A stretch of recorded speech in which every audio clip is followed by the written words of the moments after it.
I never thought humiliation could come wrapped in silk and champagne. There I was, sitting in the third row at my younger sister's wedding, wearing the one silk dress I owned, trying my best to blend into a room full of people who all seemed too polished, too perfect. My son, Leo, sat beside me, swinging his legs under the table, wearing a handsome little suit I had to dip into my emergency savings for. He looked so proud to be there. He thought this day would make us feel like part of the family again. Maybe I hoped that too. Chloe, my sister, floated through the day like a movie star. She always had that energy. Beautiful, charming, adored by everyone, especially our mother. She got the compliments. I got the comparisons. She got the spotlight. I learned how to live in the shadows. Still, I showed up. I smiled. I clapped when they kissed. I kept my voice steady when people asked, "And you're the older sister? You don't look like you have a 9-year-old." Then came the speeches.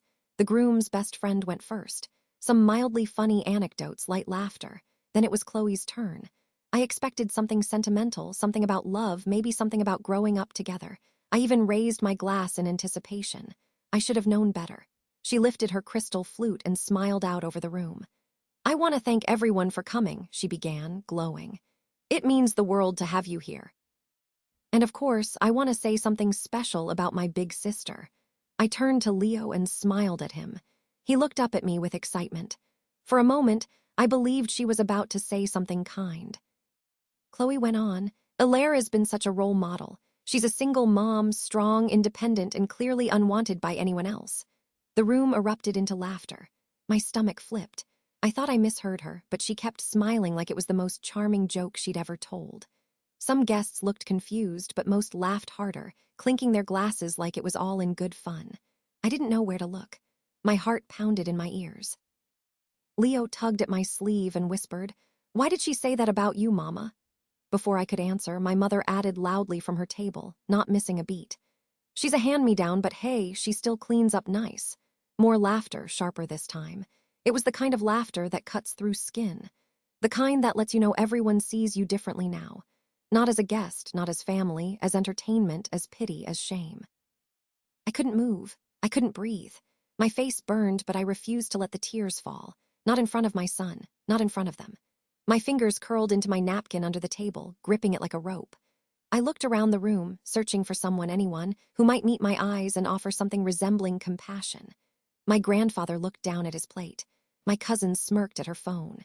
Even my uncle, who once told me I reminded him of my late father, didn't look up. Leo looked lost. His little eyebrows furrowed, confused and hurt. That was the part that broke me.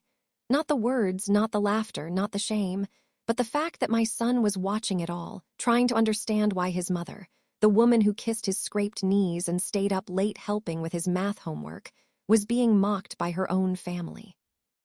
I wanted to leave.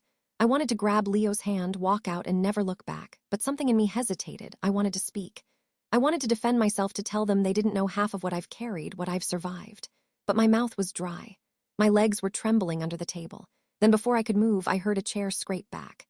Daniel, the groom, Chloe's perfect, polished fiancé, stood up slowly.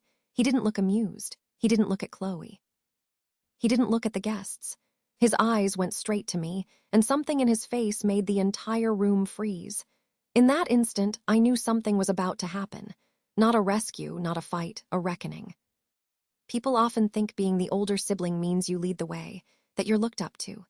But in our family, I was more of a warning than a role model. I'm Elara. I'm 34, a single mom and the black sheep of the family. I live in a cozy but cramped apartment above a bookstore in the city's older district with my son, Leo. He's 9. The best thing that ever happened to me, and the only reason I ever walk back into rooms that once made me feel small. I manage the inventory for the bookstore during the day and do freelance graphic design work late into the night. Life isn't glamorous, but it's mine. I make Leo pancakes on Saturdays. I know how to sew patches into his jeans. And he tells me I'm his superhero. That's all I need to keep going. But being a single mom in my family meant I was the one who failed. My mother, Miranda, made sure I felt it at every holiday dinner. She believes in appearances. That's why she tells people Chloe's wedding is a second chance for the family name. Chloe is 5 years younger than me. She's beautiful, successful, always had everything handed to her, and always knew how to make it look like she earned it. She's the golden child. Miranda adores her. If Chloe sneezed, our mother would bless her with a silk handkerchief. If I got sick, she told me to take vitamins and stop being dramatic. When I got pregnant with Leo, everything changed. I was 25, newly in love with a man who swore he'd stand by me. By month 5, he vanished. No note, no explanation, just gone. My family didn't ask questions. They didn't offer help. They gave me silence, judgment, and I told you so. But I had Leo, and when I held him for the first time, every cruel word they ever said became white noise. Still, deep down, I hoped they'd eventually see me. Not just as a single mom, but as someone worth loving. Maybe that's why when I got Chloe's wedding invitation, I said yes. Even though I wasn't part of the bridal party, even though my name was spelled wrong on the RSVP card, even though I had to wear my one nice dress and do my own hair in the bathroom mirror while Leo practiced smiling in his little tie, I told myself it was for closure, that maybe, just maybe, this was my family's way of extending a quiet olive branch. The venue was a historic manor with ivy-covered walls and a ballroom lit by crystal chandeliers. Chloe looked like she belonged in a bridal magazine. She was all smiles and sparkle, basking in every compliment and camera flash. When she passed me, her smile faltered. "You made it," she said like she hadn't expected me to. She looked down at Leo and added, "He's getting big." No hug, no warmth, just small talk, then back to the spotlight. Miranda didn't acknowledge me at all. She walked past me like I was one of the servers, but Leo was glowing. He thought the chandeliers looked like spaceships. He whispered that Chloe looked like a princess. And when I saw how happy he was just being there, I decided to stay for the reception, even though I could feel that familiar ache of not belonging settle in my chest. I found our table, table 14, tucked away near the kitchen service doors. I laughed to myself, fitting. We ate our salads. I helped Leo with his tie when he got chocolate mousse on it. I avoided eye contact with my mother and tried not to listen when I heard my name whispered across clinking glasses. Then the speeches started, and I realized this night wasn't going to be about family unity or forgiveness. It was going to be another stage for Chloe to shine, and I was about to become her punchline. It started the way most wedding speeches do, warm, sugary, just a touch over-rehearsed.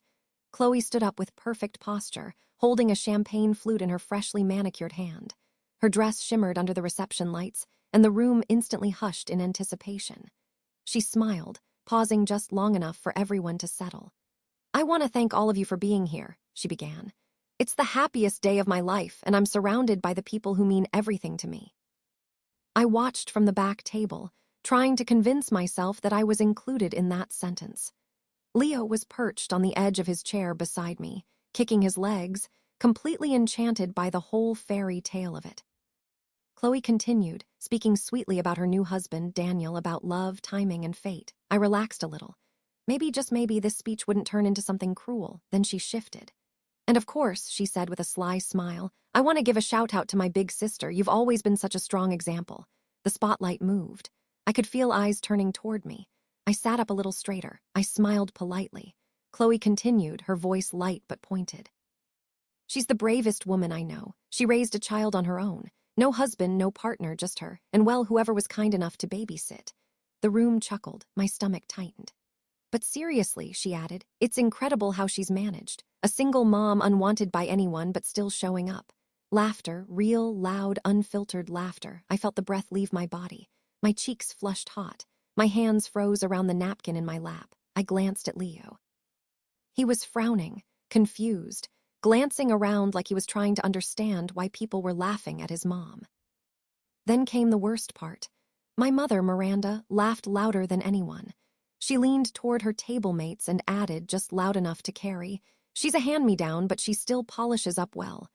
Another wave of laughter, the kind that didn't even try to hide its cruelty.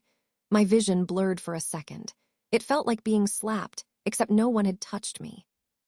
Everyone just laughed around me like it was normal, like it was acceptable to mock a woman who had spent nearly a decade working herself to the bone to raise her son with dignity and warmth, like being alone made me less.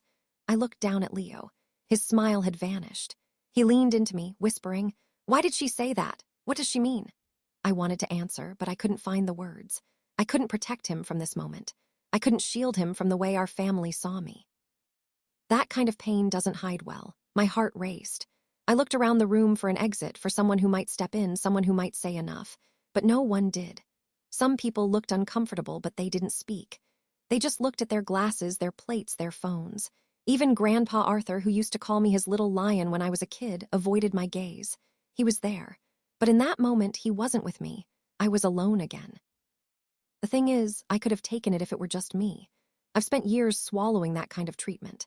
I could have smiled, taken Leo by the hand, and left quietly with my head held high. But seeing the confusion in my son's eyes, seeing him trying to understand why the people clapping and toasting were suddenly laughing at his mother, it cracked something open in me. I stood, not because I knew what I was going to say, not because I wanted to make a scene. I just needed to get out of that room. I needed air. I needed to breathe without choking on the shame they were handing me. I pushed my chair back, my hands trembling. And then from the head table, another chair scraped against the floor. Daniel, the groom, stood up. He looked pale. His jaw was tight. He took the microphone from Chloe without asking. The room went silent. It was like the temperature dropped. No more laughter, no more whispers, just this stillness, and I knew whatever came next wasn't part of the plan. Daniel stood with one hand still resting on the table and the other clutching the microphone. His eyes were locked on me. Not on Chloe, not on Miranda, not on the laughing crowd, but on me. For a second, I thought maybe he'd make another joke, smooth things over, say something charming to diffuse the tension. That's what people usually do in my family. Brush it under the rug. Pretend it didn't happen. Call it humor, call it tradition. But that's not what he did. He didn't smile. He didn't laugh. His face was tight with something I couldn't quite read. Anger, maybe, but deeper, like disappointment mixed with disbelief. Before he could speak, I pushed my chair in and reached for Leo's hand. I was ready to leave quietly with grace. I wasn't going to give them the satisfaction of seeing me cry or break. I'd done it before. I could do it again. But as I turned to step away, Daniel's voice rang out. Low, firm, calm. Elara, don't go. That stopped me. Everyone turned toward him. Whispers swept the tables like a breeze through dry leaves. Chloe stiffened. Miranda narrowed her eyes. The DJ reached toward the volume controls, but stopped when Daniel raised a hand. He didn't look at anyone but me. I can't pretend I'm okay with what just happened, he said. I won't stand up here and let that kind of cruelty pass as comedy. The room held its breath. Daniel stepped out from behind the table and slowly walked forward. He wasn't rushing. Every step seemed deliberate, like he was pushing through the weight of the room. He stopped near our table. Me, Leo, the now cold salad plates, and looked directly at the guests. I've heard a lot about family over the past year while planning this wedding, he said. About appearances, tradition, loyalty. But what I just saw wasn't family. That was mockery dressed up as celebration. The crowd shifted uncomfortably. Some people glanced at Miranda. Others stared at their drinks, but no one spoke. He turned to Chloe. You mocked your sister for being a single mother, for raising a child without help. You laughed, and worse, you made her son watch it happen. Chloe opened her mouth, but no sound came out. Daniel didn't wait for her to answer. She didn't ask to be put in that position, but she did it. She showed up today. She sat in the back. She smiled. She brought her son to witness your big day. And you turned that into a joke. I had never seen Chloe look small until that moment. Daniel turned again to the room. Elara didn't stand here to defend herself. She didn't ask for sympathy. She's never needed a stage, but I won't stay silent because if I'm about to marry into a family that sees cruelty as humor and shame as tradition, then I need to reconsider what kind of man I want to be. A gasp rippled through the guests. A woman at the next table whispered, "Is this real?" Someone dropped a fork. Leo looked up at me with wide eyes. I didn't know what to do. I'd come here expecting to survive the evening. I didn't expect to be defended. Not like this, not in front of everyone. Daniel looked down at my son and gave him the softest nod. Your mom is the strongest person in this room. Don't ever forget that. He turned back to the crowd one last time. I think I've seen enough. With that, he set the microphone down, walked past Chloe without another glance, and headed straight out the door. I stood there frozen, holding Leo's hand. The music didn't start. The crowd didn't move. It was as if someone had drained all the air out of the room. The fairy tale had shattered. But for the first time in a long time, I wasn't the one left broken. The moment Daniel walked out of the reception hall, it was like someone had flipped a switch. No one clapped. No one cheered. The only sound was the soft hum of the air conditioning and the clink of a single spoon hitting a glass. The crowd was frozen, eyes darting between me, Chloe, and the door Daniel had just disappeared through. Chloe stood at the head table like she'd just been slapped. Her perfect posture cracked. Her shoulders sagged under the weight of what had just happened. She looked around, but the faces staring back at her weren't smiling anymore. Some looked shocked. Some looked embarrassed. A few looked angry, not at Daniel, but at her. Miranda was the first to speak. She stood abruptly, her chair screeching back across the polished floor. "What an ungrateful boy," she snapped. "He humiliated you in front of everyone. How selfish, just like your sister." But her voice didn't carry like it usually did. The power she held over the room had vanished. Her words fell flat. I didn't respond. I didn't need to. For the first time in my life, I didn't feel like shrinking under her voice. I turned to Leo. He looked up at me, unsure. "Are we leaving?" he asked quietly. "Yes, baby," I said, brushing his hair back. "We're going home." I stood tall as I took his hand and began walking toward the exit. People parted as I passed. Some avoided my eyes. Others looked like they wanted to say something but couldn't find the words. Halfway to the door, I heard someone call my name. "Elara!" I turned. It was my grandfather, Arthur, pale, eyes rimmed red. He stood slowly and stepped toward me. "I'm sorry," he said, his voice soft, shaky. "I should have stopped it years ago." I nodded, not trusting myself to speak. I didn't hate him for not defending me. I understood what silence costs some people. I'd lived it. I wasn't angry, but I wasn't carrying their guilt anymore either. Outside, the air was cool and crisp. Leo squeezed my hand. "Is the wedding over?" I looked down at him. "Yeah," I said, smiling. "I think it ended exactly how it needed to." We drove home in silence, the radio off, just the hum of the tires and the rhythm of Leo tapping his fingers on the armrest. I tucked him in that night, kissed his forehead, and lingered by his door a little longer than usual. He didn't ask any more questions. He didn't need to. The next morning, I woke up to a dozen missed calls from unknown numbers, distant cousins, even a couple of guests I barely knew. I ignored them all. My phone buzzed again, a text from a friend who had been at the wedding. "Someone recorded Daniel's speech. It's on Facebook. Over 50,000 views already. You need to see the comments. People are standing up for you." I opened the video. There it was. Daniel's voice, calm and direct, standing up to an entire room. And there I was, frozen in the frame, holding Leo's hand. The comments were full of support. "This man is a hero. She deserved better. I'm crying watching this. Every single mom out there just got a little bit of justice." I didn't cry. I didn't smile either. I just felt still, like something that had been clenching inside me for years had finally let go. That week, Chloe tried to spin the story. She said Daniel overreacted, that it was just a joke, that people were too sensitive. But the truth had already landed, and no one was laughing anymore. A few days later, a small bouquet of wildflowers showed up at my apartment. No note, just a little card that read, "To the lioness." I didn't need to ask who it was from. The wedding didn't happen. But something more important did. For once, I wasn't the one carrying the shame. I wasn't the one who had to apologize. I walked out of that room with my son, my dignity, and my head held high. And somewhere out there, someone reminded a room full of people, and maybe the whole internet, what it really means to be strong. It's been 6 months since the wedding that never happened. Chloe and Daniel officially called off the engagement. There was no statement, no drama, no follow-up post, just a quiet eraser of what was supposed to be a perfect day. Chloe returned to her social circle like nothing had happened. The pictures from that night disappeared from her feed. She hasn't reached out to me. I'm not sure I expected her to. Miranda called once, not to apologize, but to say I had embarrassed the family by not laughing along.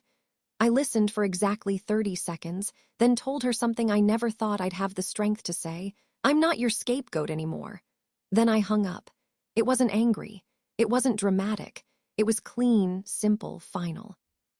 I realized after everything, I didn't need a grand apology from my family.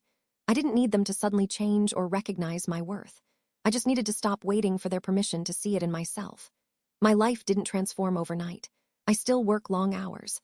I still make 2 dinners some nights because Leo wants pancakes and I want something green. But I carry myself differently now. I'm not hunched under years of quiet shame.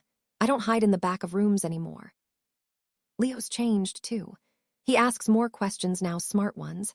He wants to know why some people are cruel and why others are brave. He talks about Daniel like he's a Marvel hero. Sometimes he pretends to give speeches with his action figures, standing up for the little guy. I watch him and I know deep in my bones that he saw something that night that will shape the kind of man he'll become. strong, gentle, unafraid to speak when it counts. One night while we were brushing our teeth, Leo looked up at me in the mirror and asked, "Mom, are you still sad about what Aunt Chloe said?" I paused, then said, "Not anymore." "Why?" He shrugged, toothpaste on his chin. "Because I think you won even though it wasn't a fight."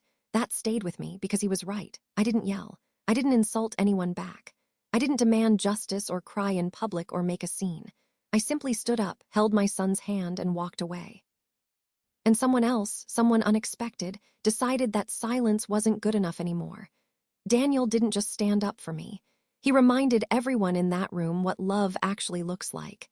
Not the kind that wears a tuxedo or walks down the aisle. The kind that sees someone being hurt and says, "No, not today." If I've learned anything, it's this. Being alone doesn't mean you're unwanted. Being kind doesn't make you weak. And dignity, once reclaimed, is something no one can take from you again. So no, I didn't dance at my sister's wedding. I didn't toast or toss a bouquet or cry happy tears under fairy lights. But I did leave with something better than approval. I left with my head high, my son beside me, and the deep, quiet certainty that I no longer need to explain myself to anyone. That is the ending no one expected, and exactly the one I deserved. If this story moved you, if you've ever been made to feel small or silenced in a room full of people who should have stood by you, know this. Your voice matters, your dignity matters, and you are not alone. If you found strength in this story, please take a moment to like this video, share it with someone who needs to hear it, and leave a comment below. I'd love to know, have you ever experienced a moment where someone finally stood up for you or where you had to stand up for yourself? And if you want more true stories that cut deep, challenge expectations, and remind us what it means to be human, subscribe to the channel and hit that notification bell so you don't miss what's coming next. Thank you for being here.